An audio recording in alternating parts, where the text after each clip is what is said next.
Bismillahirrahmanirrahim. Assalamualaikum warahmatullahi wabarakatuh. Alhamdulillahi rabbil alamin. Wassalatu wassalamu ala rasulillah wa ala alihi wa sahbihi wa man tabi'ahum bi ihsanin ila yaumiddin, amma ba'd.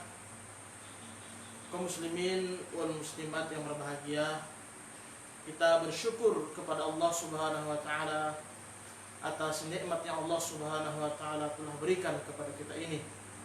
Perbanyaklah bersyukur kepada Allah Subhanahu wa taala.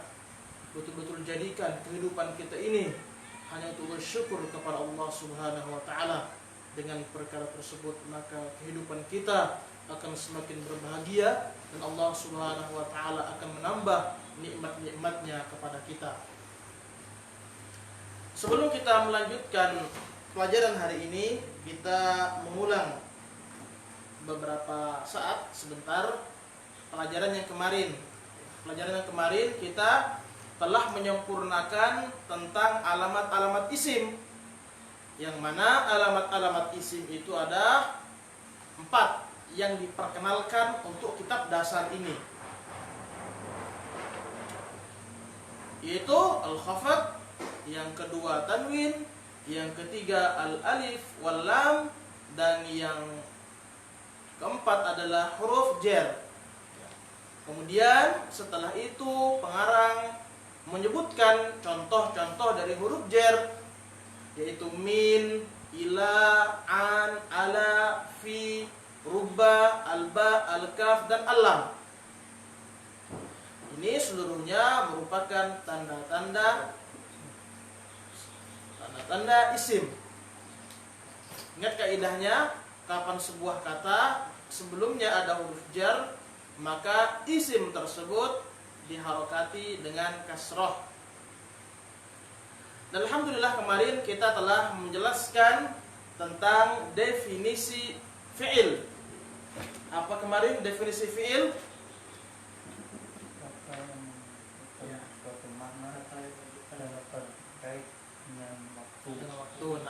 Kata yang menunjukkan sebuah makna dan berkaitan dengan waktu.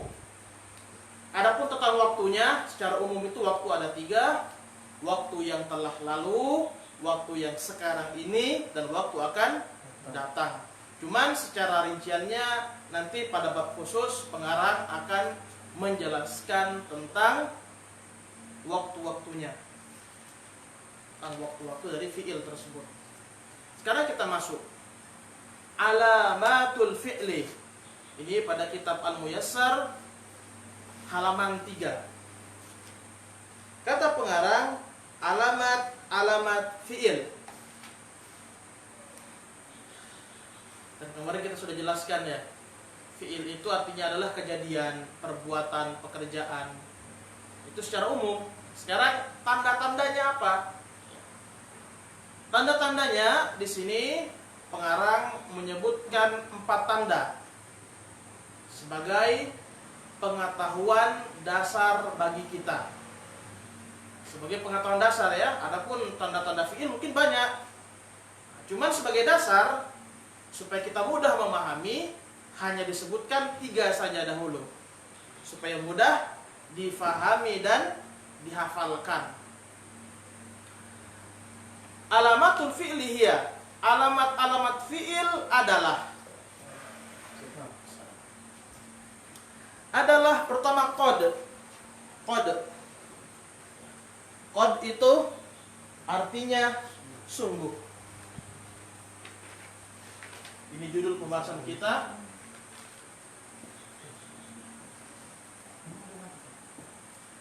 Alamat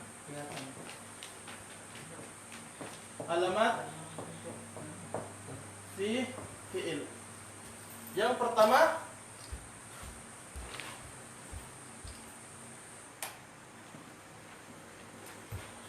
qad.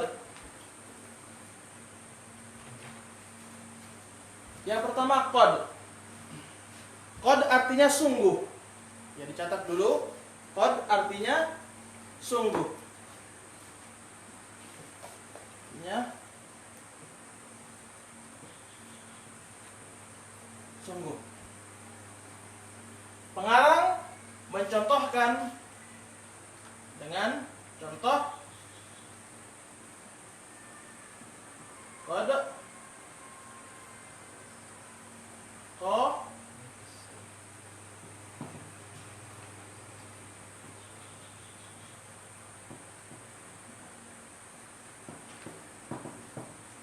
qamatis sholati, afwan, sholatu sebagai fa'il. Ya, qad qamatis sholatu. Sekarang masuk qad pada kata koma. Ketika koma ini dia sebelumnya ada qad, maka kata koma adalah fi'il dia. Adalah fi'il. Itu kata koma. Apa arti koma? Segera. Telah ditegakkan, telah berdiri. Jadi koma itu arti dasarnya berdiri. Ya. Berdiri. Bisa juga diartikan tegakkan.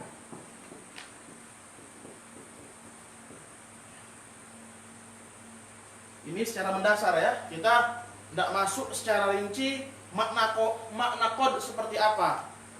Dan itu nanti insya Allah akan datang waktunya. Jadi qad qamatis shalah, sungguh salat telah ditegakkan. Sungguh salat telah ditegakkan. Jadi qad. Jadi apapun fiil atau kata yang sebelumnya ada qad, maka dia adalah fiil. Contoh yang lainnya. Contoh yang lainnya. Qad dhahaba Muhammadun. Qad dhahaba Muhammadun.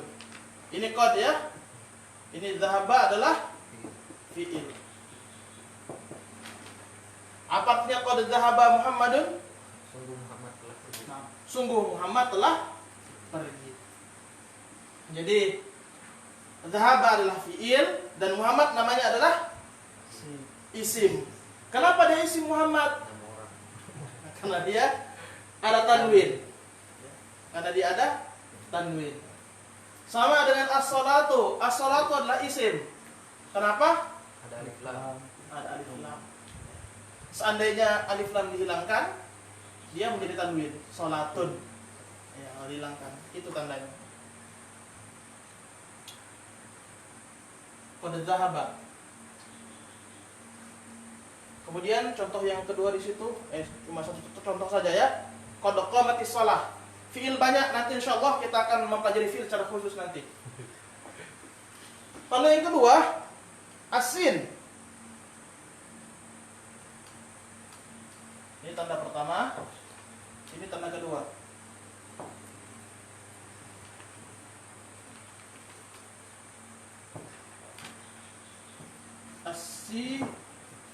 Asinu. Sin. Asin. Artinya akan dekat. Akan itu dekat sekali. Contoh di sini sayadhabu.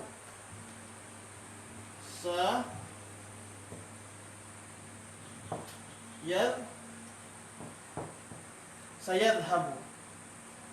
Habu enggak. Dia tidak ditulis sin seperti ini dia. Sayadhabu ini sinnya ini. Nah, jadi kata yadhabu ini dia adalah fiil karena sebelumnya ada sin. Jadi sayadhabu artinya adalah akan pergi. Akan pergi.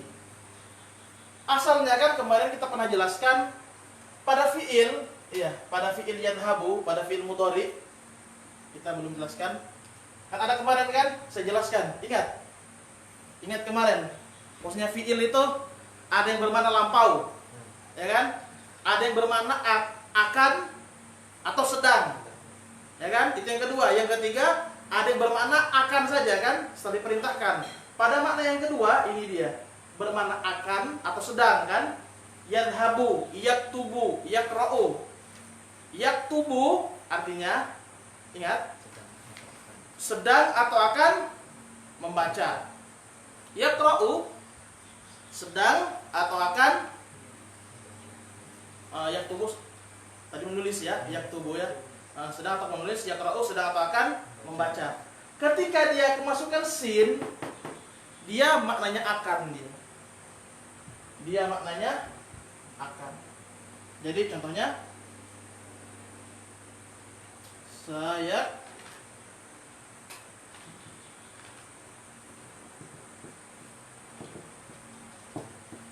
sayaktubu.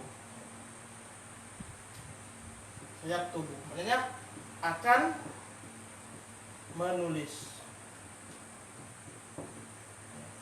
Akan menulis sudah dia maknanya. Sebelumnya kan ada pilihan ya.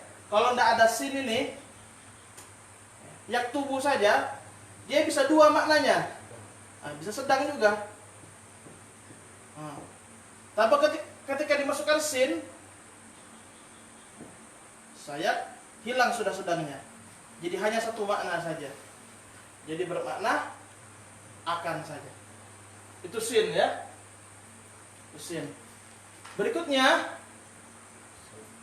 yang ketiga adalah saufa. Saufa. Saufa artinya akan juga, tapi akannya itu terjadinya lama.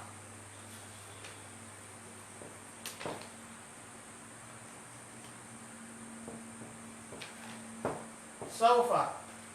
Contohnya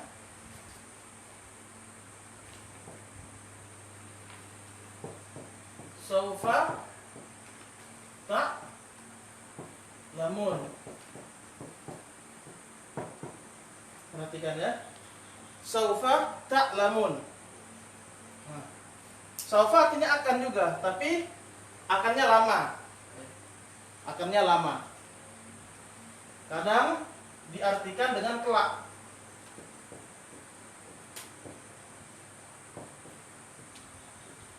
Iya, diartikan dengan kelak. Kelak mereka akan mengetahui. Ini kan surah At-Takatsur ya, tentang menceritakan keadaan orang-orang yang ya berbanyak-banyak mengumpulkan dari harta sesuatu.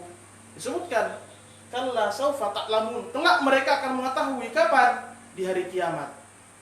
Mereka akan mengetahui dari sesuatu yang mereka banyak kumpulkan tersebut.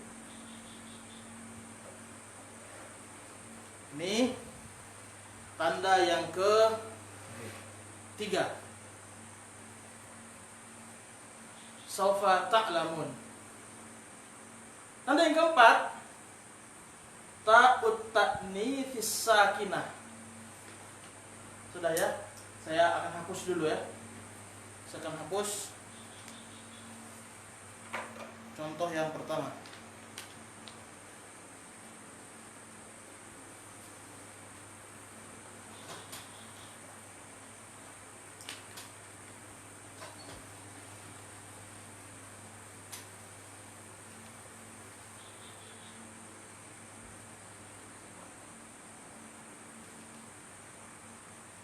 Saja. Yang keempat,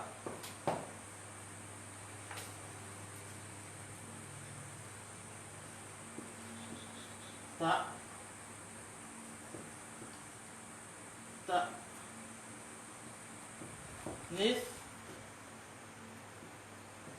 sakinah. Ya. Ta yaitu huruf ta ya.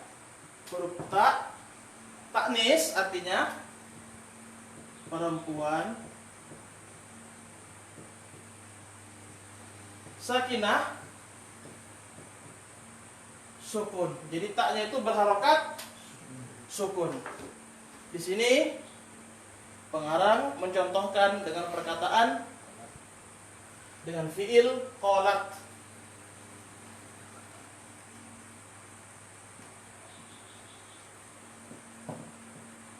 Qalat. Yang kedua,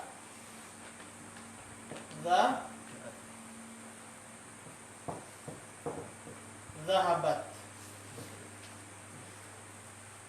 Qalat dan zahabat. Qalat, ini kolanya ini adalah fiil. Kenapa dia fiil? Karena ada ta'nis sakinah. Contoh yang kedua, zahaba adalah fiil karena ada ta'nis sakinah.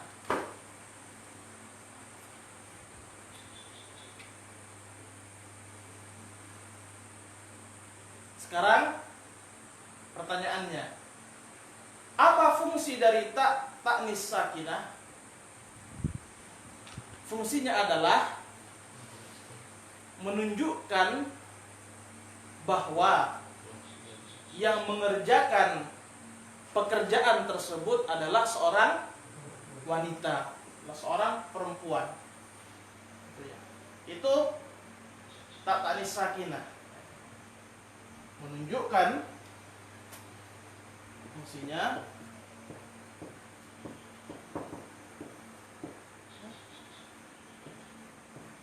ya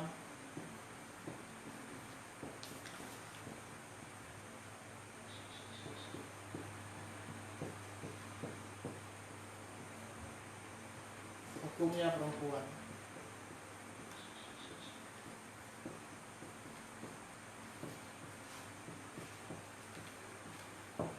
Ya.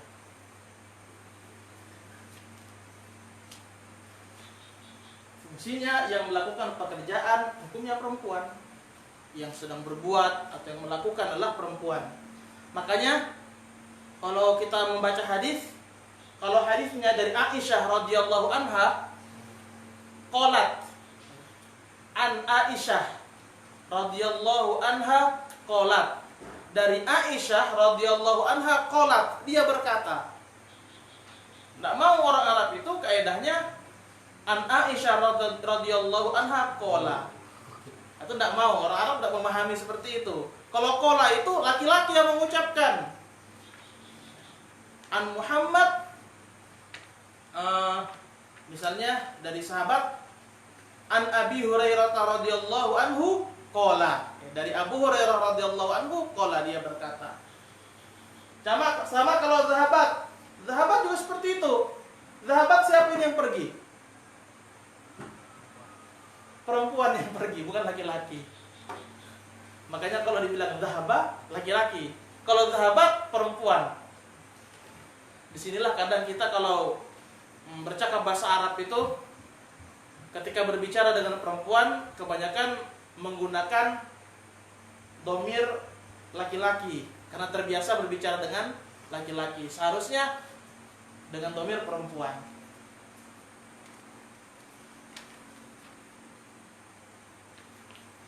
Insya Allah sudah paham ya dari contoh-contohnya ya. Jadi 4 tanda-tandanya dia. Qad artinya sungguh, sin artinya akan, dan akannya itu hampir terjadi. Kemudian saufa itu akan tapi lama dia, biasanya seperti akan, kelak akan begitu. Kemudian yang keempat ta'nis sakinah, tak perempuan yang sukun, dia sukun dia. Fungsinya yang melakukan pekerjaan hukumnya perempuan. Sama seperti tadi, kayak qad qamatis shalah. Tadi kan? Jadi kita contohkan tadi.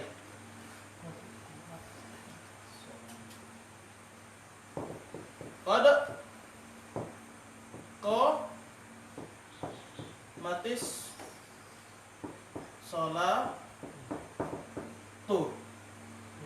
Qad qamatis shalah tu. Ini asalnya dia sukun. Kenapa dia di harokati kasroh?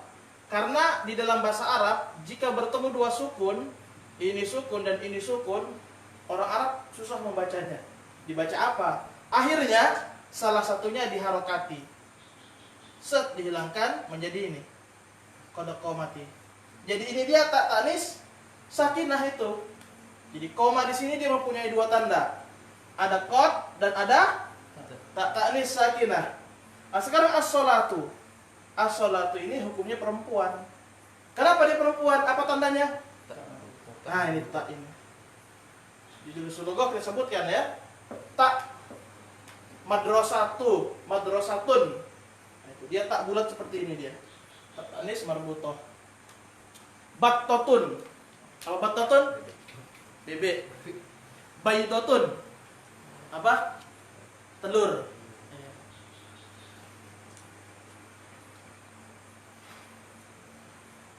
Setelah kita pelajari ini, kita lihat ke kemarin sudah kita baca ya surah Al-Fatihah ya, sampai Maliki Yaumiddin kan? Maliki Yaumiddin, iyyaka na'budu wa iyyaka nasta'in. Na'budu, nah itu na'budu dia adalah fi'il dia. Na'budu adalah fi'il. Di sini pembahasan selanjutnya. Apa pembahasan ini? Pembahasannya ini adalah pada fi'il itu alamatnya tidak selalu harus ada. Alamatnya tidak selalu harus ada. Berbeda dengan isim. Kalau isim itu alamatnya pasti bersama dengan isim. Kalau fi'il dia tidak mesti ada, tapi dia menerima. Saya contohkan. Zahaba. Ini dia walaupun tidak ada kod, walaupun tidak ada tak tanis sakinah, zahaba ini adalah fi'il. Berbeda dengan isim itu dia harus ada. Jadi tanda fi'il itu tidak harus selalu bersama dengan fi'il. Yang penting dia menerima. Yang penting dia menerima. Seperti contoh dalam surah Al-Fatihah, iyyaka na'budu.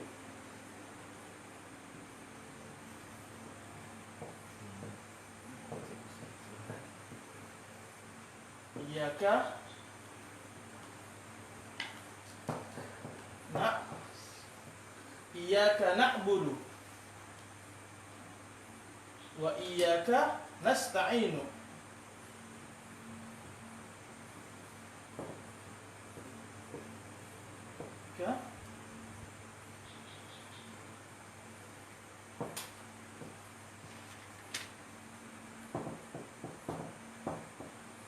Nasta'in. Kata na'budu dan kata nasta'in adalah fi'il dia. Walaupun tidak ada di sini tanda fi'il. Tapi dari maknanya, na'budu, kami beribadah. Nasta'in, kami meminta pertolongan. Dia merupakan fi'il. Apalagi contohnya fi'il dalam surah Al-Fatihah, ihdina. Ihdinas siratal mustaqim. Ihdi, tunjukilah kami ya Allah. Ihdina, ihdinas siratal mustaqim. Tunjukilah kami ya Allah jalan yang lurus. Ihdina, tunjukilah kami. Jadi kata ihdi ini adalah fi'il dia, walaupun dia tidak ada di situ tanda fi'il. Dengan kata lain setiap kata kerja video saja. Kan iya. Ini tunjukkan kata kerja. Nah, itu makna secara umum. Tapi nanti kalau antum sudah masuk pada penjelasan fi'il, insya Allah lebih paham lagi fi'il seperti apa.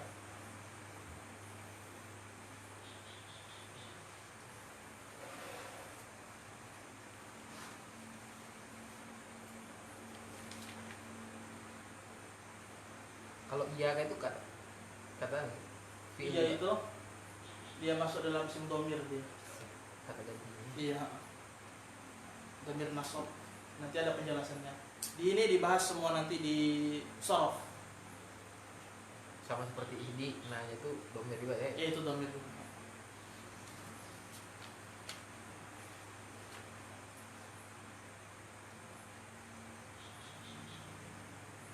Jadi kalau tanda-tanda isim atau fi'il ini mutlak harus dihafalkan. Tidak bisa dari hafalkan. Cara menghafalkannya ada pertama memang sengaja dihafal. Cara yang kedua sudah berulang-ulang kali mempelajari ini akhirnya hafal juga. Itu cara yang kedua. Jadi qad sin saufa ta nis sakinah itu sudah lengket di otak itu.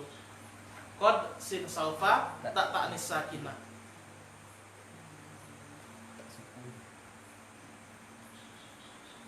Sekarang kita masuk yang terakhir ya. Al-harfu. Apa itu huruf? Al-harfu huwa, huruf adalah kalimatun, kata, la yufhamu maknaha, tidak dipahami maknanya, illa kecuali ma'aghairiha, bersama dengan selainnya. Ingatnya, maknanya tidak dipahami. Dia punya arti, ada artinya dia, tapi maknanya itu tidak dipahami kecuali bersama dengan selainnya. Ini definisi pengarang ya.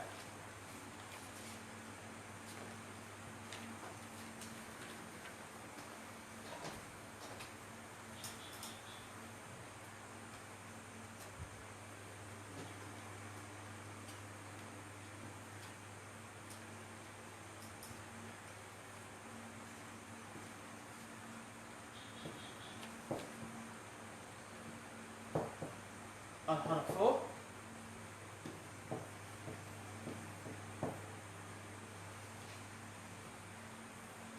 kalimat, apa terjemahannya kemarin? Kata ya.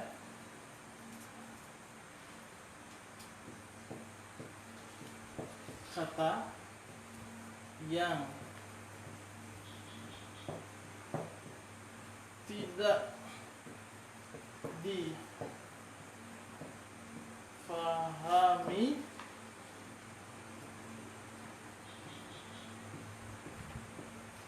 maknanya kecuali ia bersama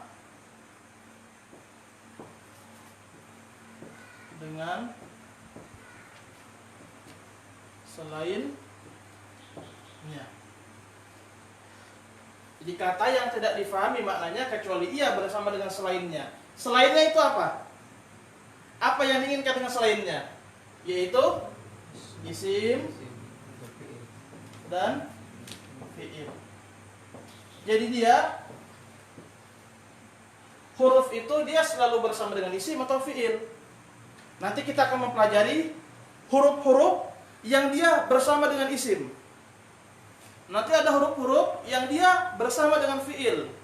Dan ada huruf-huruf yang dia boleh masuk ke isim, boleh masuk ke fi'il. Huruf itu nanti akan banyak dibahas pada kitab yang lebih tinggi. Kalau kitab awal, huruf itu udah, huruf begini hukumnya dia.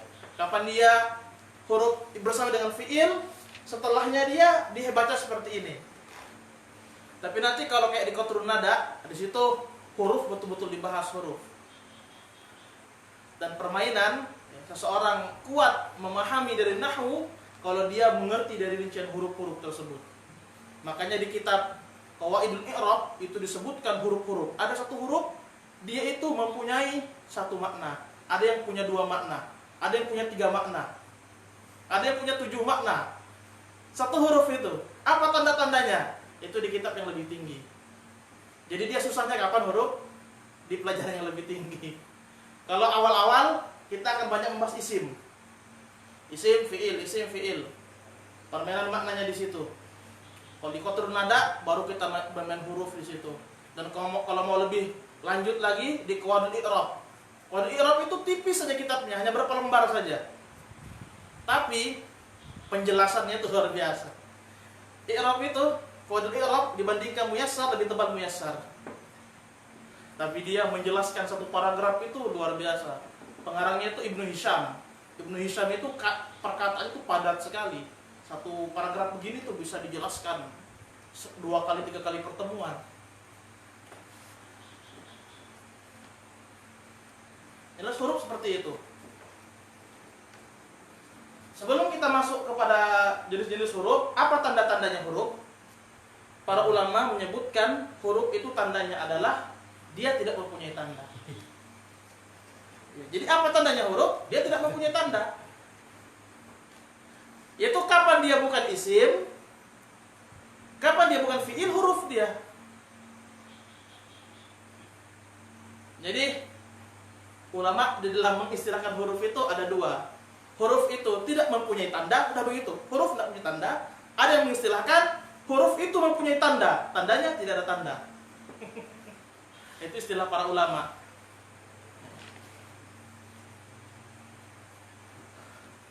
Jadi maknanya, artinya, maknanya itu akan dipahami kecuali bersama dengan selainnya. Contohnya di sini min. Apa arti min kemarin? Dari. Min dari apa? Dia punya arti, tapi apa maknanya? Tidak ada. Min Allah, dari Allah. Baru dipahami dia. Fi, di dalam. Ada artinya, tapi apa maknanya? Digandengkan dengan isim. Fil baiti, di dalam rumah. Thumma, kemudian. Thumma itu dia bisa masuk ke isim, bisa masuk ke fiil. Kemudian kalau masuk ke fiil, thumma ja'alnaka. Thumma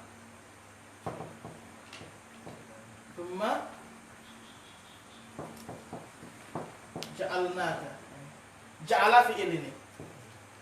Ja'ala fiil, thumma ja'alnaka. Kemudian kami menjadikan terhadap engkau, wahai Muhammad. Bisa juga thumma masuk pada isim. Ja'a Muhammadun. Apa itu ja'a Muhammadun? Muhammad datang. Thumma, kemudian Khalidun. Nah, jadi kata thumma itu dia bisa masuk pada isim, bisa masuk pada fiil. Berbeda dengan dua kata sebelumnya, itu hanya bisa masuk pada isim saja. Idza jika artinya. Au atau. Hatta, apa itu hatta? Sampai. Ini hatta juga termasuk pembahasan yang unik. Ya, termasuk pembahasan yang unik di dalam pelajaran nahwu. Hatta. Kemudian ini cuma sekedar contoh-contoh saja. Yang jelas seperti itu ya, saya jelaskan ya. Ada nanti huruf yang khusus masuk pada fiil. Contohnya lam. Lam artinya tidak. Lam yaj'al. Contohnya ya.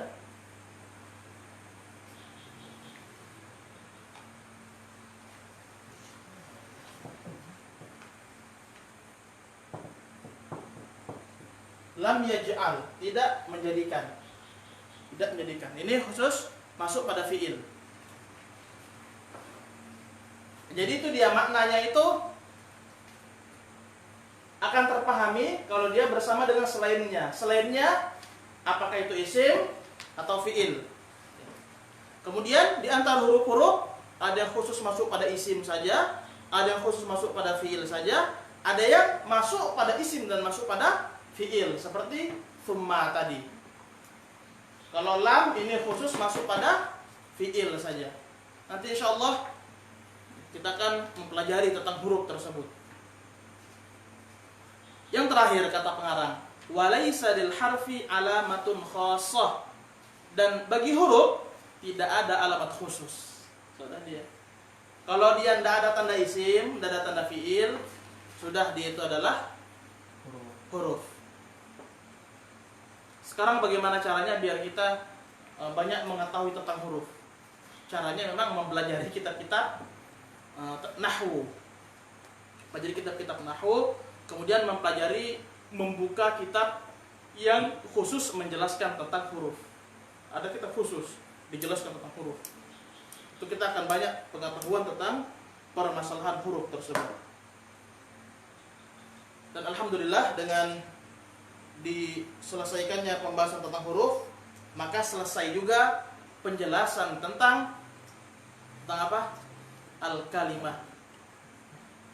Jadi al-kalimah dalam bahasa Arab, kesimpulannya di dalam percakapan bahasa Arab, di dalam Al-Quran, di dalam hadis, perkataan para ulama, di dalam bahasa Arab, seluruhnya itu hanya ada 3 komponen saja. Isim, fi'il, huruf. Itu saja. Jadi cari 3 ini. Jadi cari betul tiga ini. Mana dia isim, mana dia fi'il, mana dia huruf. Oleh karena itu, tiga tanda-tanda isim, tanda fi'il, tanda huruf tuh harus betul-betul kita kuatkan diri kita untuk memahaminya. Paling bagusnya menghafalkan bersama dipahami. Tapi kalau tidak bisa dihafalkan, dipahami, diingat minimal. Diingat tuh maksudnya ketika dia tidak hafal, tapi ketika dia melihat pada buku, oh ini qad tanda fi'il, sin saufa tanda fi'il, itu dia ingat. Cuma dia tidak hafal, tapi dia memahami ketika membaca bahasa Arab. Sudah tiga itu saja. Jadi pembicaraan kita pada ilmu nahwu tentang tiga perkara ini saja, tidak lebih. Tidak lebih. Isim, fi'il, huruf.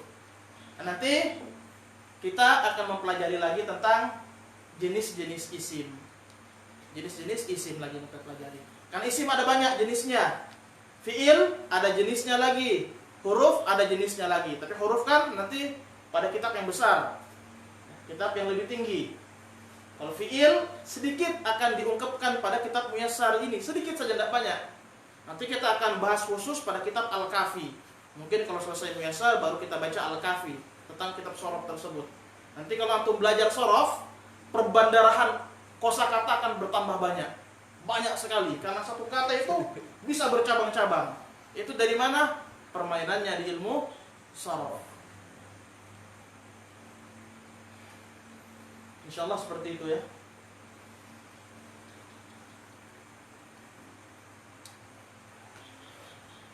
Ada pertanyaan sebelum kita tutup majelis ini?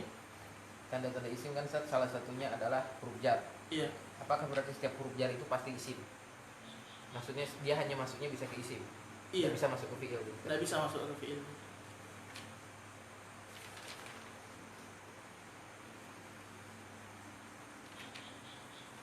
Sekira demikian ya. Ya. Semoga bermanfaat. Subhanakallahumma wa bihamdik asyhadu an la ilaha illa anta astaghfiruka wa atubu ilaik. Assalamualaikum warahmatullahi wabarakatuh. Waalaikumsalam.